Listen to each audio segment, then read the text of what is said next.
구독자 수가 많아질수록 후원금이 더 들어옵니다. 댓글로 아이디어 신청도 많이 해주세요. 광고도 가주세요. 부탁드립니다. 도와주세요.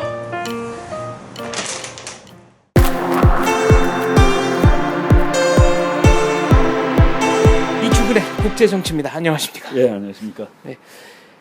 민주당의 더불어민주당의 초선 의원 6명이 중국을 갔다 왔습니다. 예, 네, 근데 이제 갔다가 왔다가 기자회견도 하고 중국 측 반응도 나왔고, 예, 그래서 이제 종합적인 평가가 좀 가능한 것 같아서 예, 오늘 예. 그 말씀 좀 듣고 싶습니다. 예, 제가 뭐 사실은 그 미국을 한 몇 주 다녀왔는데 그 사이에 일어난 일이기 때문에 제가 우리 한국신문 종이신문으로 이렇게 보고 네. 뭐 그러진 못하고 그냥 미국에서 그 인터넷으로 보고 그러니까 그 여기 있을 때처럼 이렇게 아주 진작에 정확하게 따라가지는 않은 이슈지만은 네. 뭐 솔직히 말해서 저는 야 이게 좀 그 21세기에도 이런 일이 있을 수 있다라는 네. 그런 생각을 했습니다.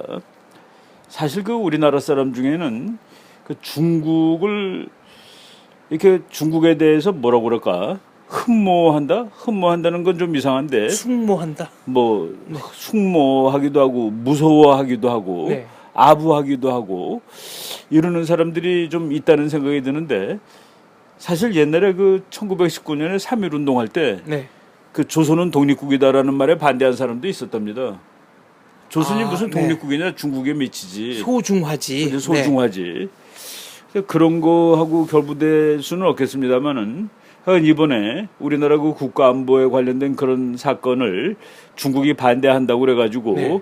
중국의 입장을 두둔하는 한국의 이 뭐 국회의원들이 가서 이제 방문하고 왔다는 사실을 보고서 뭐 많은 언론들이 좀 더 비판하는 식으로 뭐 얘기를 하는 것 같습니다만은 저도 거기에 그 동의하는 편입니다. 일단은 그게 당의 기본 정책으로 간 것은 아니잖아요. 네. 그죠? 그리고 이런 국제 정치 이런 걸 할 때 정부에 반대되는 거 그리고 반대되는 그 우리나라 정부에 반대하는 입장을 우리나라 국회의원이 가서 두둔해 주는 것은 어떤 경우라도 저는 그 옳은 일이라고 보기는 어렵다고 생각을 합니다. 국내 정책도 아니고 네. 국가 안보 정책에 관한 일인데 그것을 정부에 반하는 거를 우리나라 정부의 시책에 반대하는 나라에 가서 우리나라 국회의원들이 그들하고 동조하고 왔다 하는 거는 뭐 이렇게 그 설득력이 없는 그런 얘기라고 보겠죠. 그리고 민주당 내에서도 그 대표가 그 뭐 거기에 대해서 그 긍정적으로 말씀을 하지 않은 거로 뭐 신문에서 본 것 같습니다. 이춘근 박사님 저서에도 나옵니다만은 중국의 전통적인 외교라는 거는 이제 국경선을 중요시하는 게 아니고 그렇죠. 어디까지가 중국의 영향권이냐, 그렇죠. 어디까지가 중국의 조공을 바치러 오느냐 그런 면에서 현대 중국 지도자들도 예. 대한민국을 아직도 자기들의 그 영향권 내에 있는 강역이라고 생각하는 건 아닌가 그런 인상을 제가 받았습니다. 그 우리가 중국 공부하는 사람 중국을 공부할 때 중국의 그 국제 정치 관점에 대해서 공부하지 않으면 안 됩니다. 옛날 관점이 지금도 나타나 있겠냐라고 이제 반문하는 사람도 있는데 그것이 면면이 내려오고 있습니다. 그러니까 중국의 지도자들은 한국을 옛날에는 이제 아랫나라로 봤는데 네. 지금은 이제 아랫나라로 보는 것은 국제 정치에서 그 웨스트파리아 체제 이후에 말이 안 되는 얘기니까 네.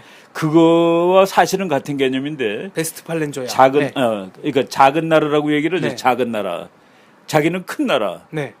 큰 나라 작은 나라라고 그럽니다. 그리고 중국 사람들이 아직도 그 옛날 관점에 있다는 거를 우리나라랑 관계가 좀 괜찮았을 때 형제 나라라고 얘기를 하더라고요. 형제 네. 나라. 그럼 이제 누가 형이고 누가 동생이냐 이 문제 나옵니다. 그렇죠. 제가 그 중국이 형제 나라라고 그러고 우리나라 언론은 이렇게 우리하고 중국이 사이가 좋다라고 썼길래 저는 누가 형이냐라는 식으로 논문을 반박해서 쓴 적이 있습니다. 네. 형제 나라는 국제 정치에는 없어요. 국제 정치는 저보다 동등한 거로 치는 겁니다.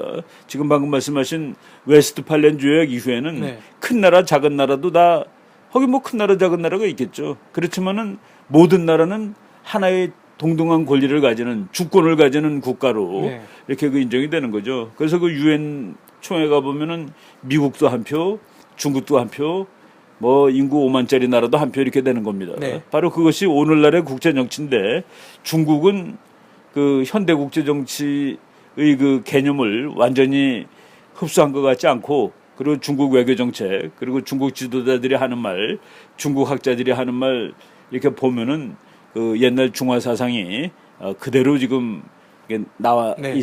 뭐 이렇게 보이죠. 아예 중화 사상이 보입니다.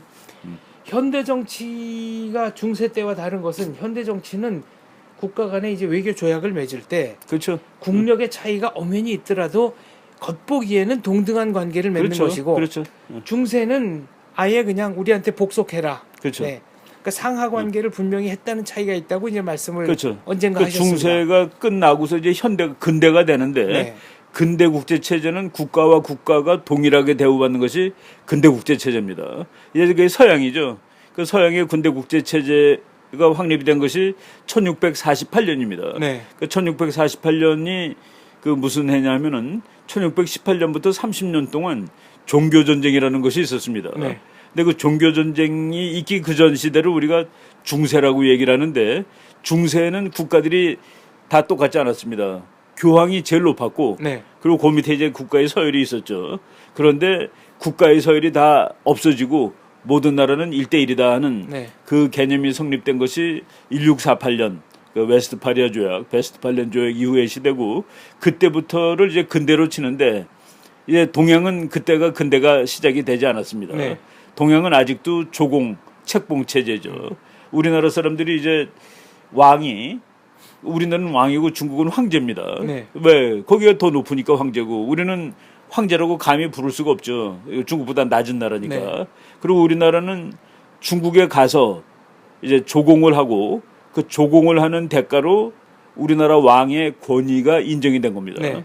그러니까 우리나라 그 중국과 한국의 국제관계 역사를 보면은 뭐 세종도 마찬가지예요. 세종이라든가 뭐 우리나라 좋은 훌륭한 왕이 많이 있었지만은 그 사람들의 권위는 우리 국민으로부터 나오지 않았습니다.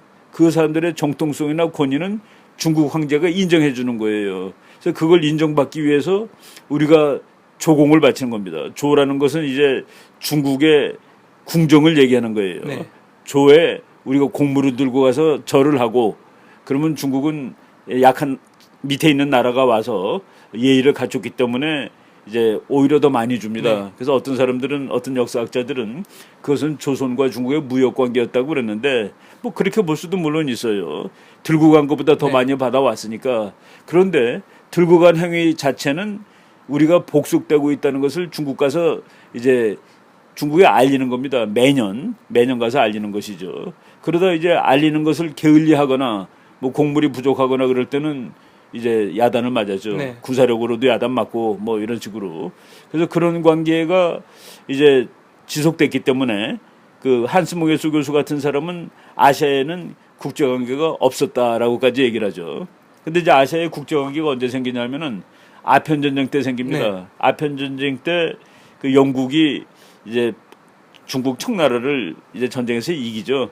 1842년인데 네. 1842년에 소위 말해서 중국식 국제질서. 그러니까 저는 그거를 유교적 국제체제라고 그러는데 유교적 국제체제가 붕괴하는, 1842년에 끝나는 겁니다. 1842년부터 지금까지는 그러니까 지금 아시아도 웨스트파리아 조약 체제에 의해서 지배를 네. 받는데 중국이 다시 힘이 세진 다음에 이 체제 웃기지 말라 하는 식으로 나오고 있는 조공체제, 것이죠. 조공질서 체제로 회귀하는 그 듯한. 뭐 조공까지 그런 형식은 갖춘 것은 아니지만은 그 내용상으로 너희는 작은 나라니까 우리 말을 잘 들어야 된다. 그래서 그 중국식 국제관계는 자소 사대라는 개념이 있습니다. 네. 자는 이 작은 나라를 잘 봐주고 큰 나라는 그러니까 작은 나라의 모델이 되고 그리고 조그만 나라는 큰 나라를 섬긴다. 네. 라고 돼 있어요. 그래서 중국 국제 질서 보면은 우리가 그 지금 우리 질서로 이해 안 되는 게 많은데 중국 사람들은 그 이제 그 식민지 같은 개념은 없습니다. 그러니까 사회 동포예요. 네. 그러니까 중국은 온 세계가 다 하나의 나라고 왜 사회 동포가 되냐면은 저 나라도 중국의 황제를 하느님 인정하고 아버지처럼 섬기니까. 인정하고 네. 섬기니까 그러니까 중국의 그 문화, 중국의 제도, 중국의 지도자를 흠모하는 이 지구의 모든 나라들은 다 동포다. 그게 사회 동포죠. 그래서 중국은 네. 그 국가 개념이 서양하고 완전히 다릅니다. 큰 나라 작은 그 국경 개념도 없어요. 중국은 그냥 변방이라고 돼 있습니다. 그래서 이 힘이 넓어질 때는 그 변방이 이제 중국 안에 들어가는 거고. 네, 영향권을 미치는 그렇죠. 세력 범위. 네. 그리고 중국이 힘이 약해지면은 이제 다시 이제 이 줄어드는 거고. 네. 그래서 이 선이라는 개념의 국경선도 없고 그러다 보니까 바다에다 막 금 긋는 그런 행위가 나오는 것이죠. 지금 조선시대 말씀하시니까 조선 건국할 때 예, 예. 조선과 화령 두 가운데 국호를 어느 것으로 할까요라고 승인을 가서 승인 받아온 것이죠. 네, 승인을 받아온 거고 어. 태조 이성계도 처음부터 조선국 국왕이 아니라 고려 국왕 권지. 이거 말하자면 예. 고려 왕 권한 대행이었다가 예, 예. 그거 어떻게 명나라한테 좀 승인을 받으려고 간청을 그렇죠. 하기도 그렇죠. 했습니다. 네.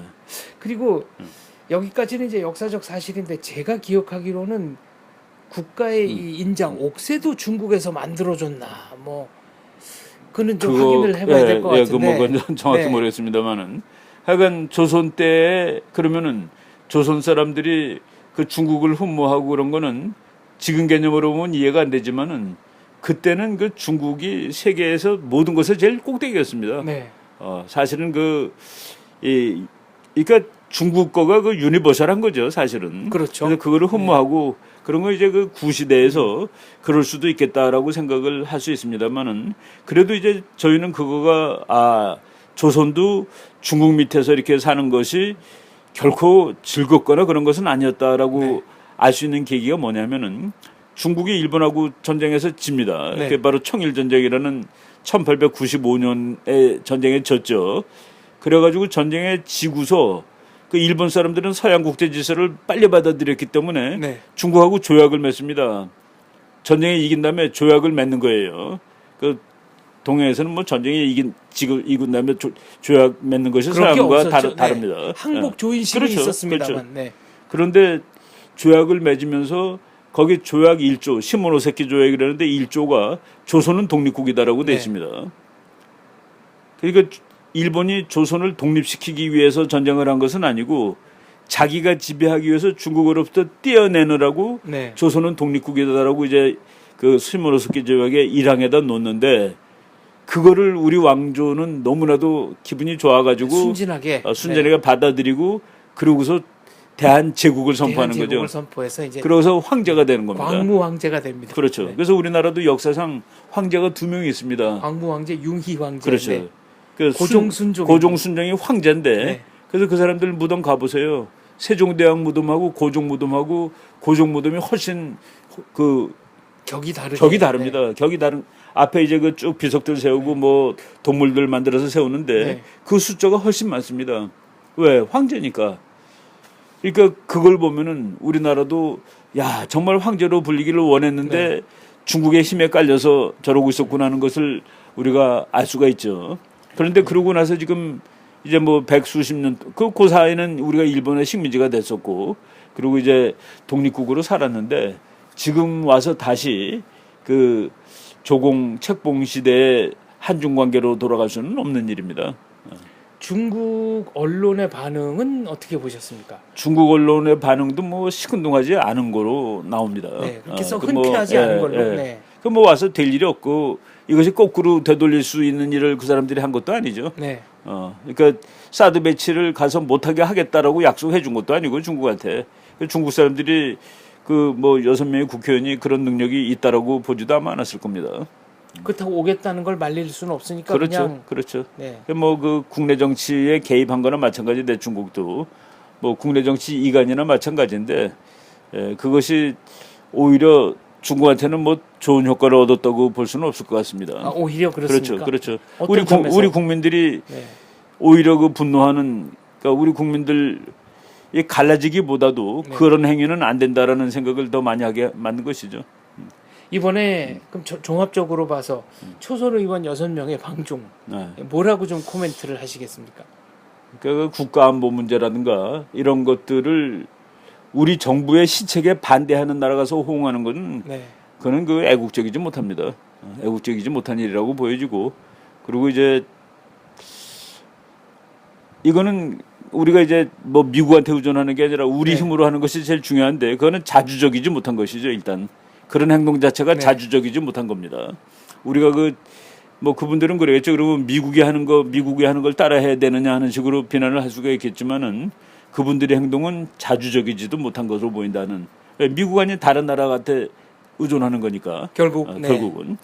이 와중에 미국은 벙커버스터, 평양을 직접 공격할 수 있는 벙커버스터를 한반도가 아니지만 어디 오키나와에 배치하는 지금 그 B2 네. 폭격기를 지금 이제 세 대 배치한다고 나왔죠 네. 아마.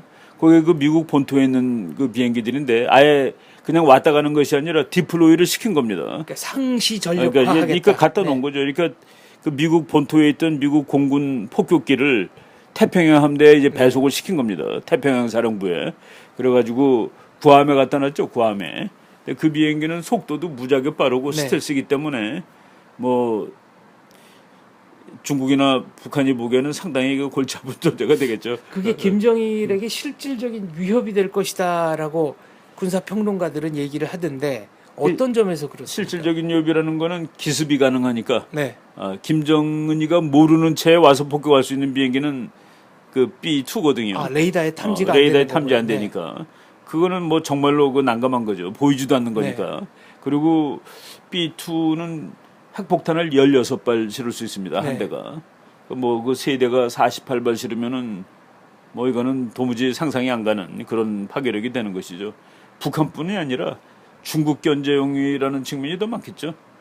제가 그 최근에 그 미국에서 저는 뭐 여기 있을 때는 인터넷으로 그 논문들을 찾아서 읽는데 네. 마침 그 포린 어페어스를 7, 8월호를 사가지고 뭐 이렇게 논문을 몇 개 읽었는데 거기에 이제 그 미국이 지금 견제될 대상은 중국이라는 것을 분명히 네. 하는 뭐 그런 논문을 또 본 적이 있습니다. 네. 그 중국의 남중국해 같은 데서도 이번에 사실 보세요. 그 유엔에서 아주 형편없는 패배를 당한 거거든요. 7월 12일자 그 유엔 그 헤이그 상설재판소, 상설중재재판소에서 중국이 남중국해에다 거는 남해 구단선은 역사적으로 근거가 없고 중국이 거기에 있는 섬들에다가 인공섬을 만들어가지고 군사력 배치하는 것은 해양법적으로 불법이다라고 네. 국제법 판단했으면 위반이라고 그렇죠. 판결했습니다. 그렇게 그 무자비하게 이거는 증거나 마찬가지인데 네. 보통 정상적인 국가라면은 그 외무장관 이런 사람들 전부 다 이제 사임하고 뭐 다 그렇게 되죠. 네, 군대도 빼고 위드드로우 해야 되는데 근데 중국은 오히려 우리는 국제법 안 안 지키겠다라고 지키겠다고 얘기하고 그리고 그 결정이 나는 날 중국 해군한테 시진핑 주석이 전투태세 준비 명령을 발했다. 네. 이 사람 이런 나라가 국제법이라든가 이런 그 국제관계의 룰을 지키는 나라냐는 그것을 아주 이번에 정말 정확하게 보여준 네. 그런 계기인데 그 이후에 우리나라 그 국회의원이 갔다는 거는 뭐 참 설명이 좀 난감하죠. 성금이 안 된다고 봅니다. 그런 면에서 박근혜 대통령이 중국의 소위 전승절 행사에 참여를 했습니다. 그러니까 그 당시에는 그게 뭐 전략적으로 뭐 옳은 판단이었을 수 있겠습니다만 결과적으로는 그 결정은 잘못된 것이다라는 게 사실상 증명된 거 아니겠습니까? 지금 이제 무효가 된 것이죠. 네. 거기 가서 내려둔 효과가 하나도 없는 거죠. 저는 사실은 뭐 그때 무지하게 반대했습니다. 제가 반대한 이유는 그 노력이 성과를 거둘 수 없는 노력이기 때문에이라고 생각하기 때문에 반대를 했습니다. 네. 그러니까 우리가 그 친한 그 지도자들끼리 친할 때가 있어요. 퍼스널 디플로머시라고 그러죠. 네. 퍼스널 디플로머시를 통해서 이제 이룰 수 있는 거가 있는데 그 한국과 중국과 북한 관계에 형성된 국제 정치는 그 구조적으로 퍼스널 디플로머시 가지고 하지 못할 것이 많이 있습니다.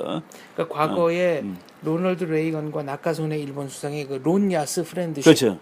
이런 거와는 구조적으로 다르다. 그렇죠. 그러니까 그 박근혜, 일본과 시진핑 중국은 두 되는데 분의, 네. 그 김정은, 박근혜, 시진핑 간의 디플로머시가 될 수 없는 부분은 쉽게 얘기해서 중국, 북한을 우리한테 주세요. 우리가 통일하면은 중국한테 좋은 나라가 될 거예요. 네. 라고 설득하는 거 아니겠습니까? 근데 그거는 시진핑한테 설득이 안 되는 얘기다는 그 얘기입니다. 국제정치의 구조상으로. 네. 그거는 설득이 안 되는 거예요. 그렇게 중국이 못 해주는 거죠. 중국이 못 해주는 거는 우리가 외교로 아무리 친해도 못 얻는 것이죠. 그러니까 뭐 전승절에 우리는 사실은 뭐 그 노력은 가상하다고 볼 수 있죠. 그렇지만은 소기의 성과를 거둘 수 없는 네. 그런 거기 때문에 저는 뭐 가도 안 된다라고 생각하고 반대를 한 겁니다. 네. 그리고 지금 뭐 가도 안 된다는 거 우리가 가서 중국이 우리를 정말 이해하고 그랬으면은 사드 미사일 배치 저렇게 펄펄 뛸 수가 없는 거죠. 그렇다면은 친중 노선 적극적으로 우리가 채택해야 한다고 주장하고 주창했던 외교 라인 이쯤에서 책임 표명해야 되는 거 아닐까요? 뭐 그거는 뭐 중국하고 잘 지내는 건 좋은데 네. 잘 지냄으로써 이거를 할 수 있다라고 믿은 것은 틀렸다는 그 얘기죠. 네. 그 이거라는 건 뭡니까? 우리나라 보통 사람들 생각에 야 중국이 이제 북한 버릴 것 같아. 그 우리 통일할 수 있을 것 같아. 저는 중국이 북한 결코 버리지 못한다고 봅니다. 어떤 경우든. 어떤 경우든. 그래서 아무리 우리가 외교를 친중을 해도 우리가 원하는 식의 통일을 북한이 중국이 네. 허락하지 않을 거다라는 그런 얘기죠. 한 말씀만 더 여쭙겠습니다. 아까 이제 근대 외교 얘기를 하다가 근대 외교의 특징은 국력의 차이가 있는 건 누구나 알지만 그래도 네. 겉보기에는 나라 대 나라는 이제 대등하게 외교 관계를 맺는 것이다. 그렇죠. 그런 점에서 미국이 한국을 존중해주는 태도와 중국이 한국을 존중해주는 태도 사이에는 상당한 차이가 있다는 본질이 거죠. 다르죠. 본질이 다르고 그거는 중국을 좋아하는 사람들도 다 아는 겁니다. 뭐 사실 여기 누구라고 이름 말하지 않겠습니다만은 저랑 뭐 아주 그 잘 아는 그 뭐 훌륭하고 유명한 학자가 있습니다. 그분은 좀 친중적이에요. 이렇게 네. 뭐 그 사람이 그렇다고 반민은 아닙니다. 근데 그분이 어느 세미나에서 이제 강연을 했는데 그 강연을 듣고 있던 뭐 예비역 제독이에요. 그분이 지금 교수님은 중국이 미국을 대체하는 동맹국이 될 수 있다고 말씀하시는 겁니까? 라고 이렇게 질문을 했더니 네. 그 교수님이 내가 언제 그렇게 말했습니까? 그리고 우리가 미국하고 관계를 끊는다면은 중국은 우리를 나라로 취급해 주지도 않을 거예요. 라고 답을 하는 걸 제가 이제 저도 들었습니다. 네. 그겁니다. 그러니까 중국 입장에서는 역사적 전통적으로 한반도는 항상 중국의 영향권 내에 있었는데 그렇죠. 최근 들어서 한국이 미국의 동맹국이 되고 중국의 영향권 밖으로 빠져나갔기 때문에 그렇죠. 중국 입장에서는 기존 질서가 깨진 것이지. 그러니까 그래서 그 질서를 회복하려는 당연한 움직임을 하고 있는 거다. 이런 그러니까 이제 이런 멘탈리티, 그 사고 방식일까요? 그렇다고 저는 보는데 그 콘퓨션, 네. 그 공자를 영어로 콘퓨션이라고 네. 그래요. 콘퓨셔스. 공부자를 이제 예, 영어로 옮기는. 콘퓨셔스라고 그러는데 제가 그 미국에서 박사 학위 논문을 사실은 그걸 썼습니다. 그러니까 중국이라는 나라는 전쟁을 어떻게 하는가 하는 네. 것이 이제 뭐 벌써 몇십 년 됐지만은 그래서 내 그 박사 논문 제목이 War 전쟁 in the Confucian International Order. 그러니까 중국적 네. 유교적 국제 정치 질서 하에서의 전쟁에 관한 연구쯤이라고 네. 번역하면 될 건데 그걸 하면서 중국 사람들은 역시 그 세상 보는 관점이 다르구나. 그 관점이 다르다는 거하고 그 관점이 틀렸다 맞았다는 네. 없습니다. 중국 사람들은 그렇게 했을 때 세계가 평화가 온다고 보는 것이죠. 그러니까 예를 들어서 아버지하고 아들이 서로 맞짱을 뜨면은 그거는 엉망이 되는 거예요. 네. 아버지는 아버지의 위치, 아들은 아들의 위치, 형 동생. 그래서 수직적으로 그리고 그 자리에 있는 그 사회적 이게 포지션이 있지 않습니까? 거기서 주어진 역할을 잘 담당했을 때 그때 질서와 평화가 유지된다. 네. 그리고 중국은 자기가 그 중에서 제일 위라고 보는 거죠. 아버지나 왕으로 보는 거죠, 자기를. 네.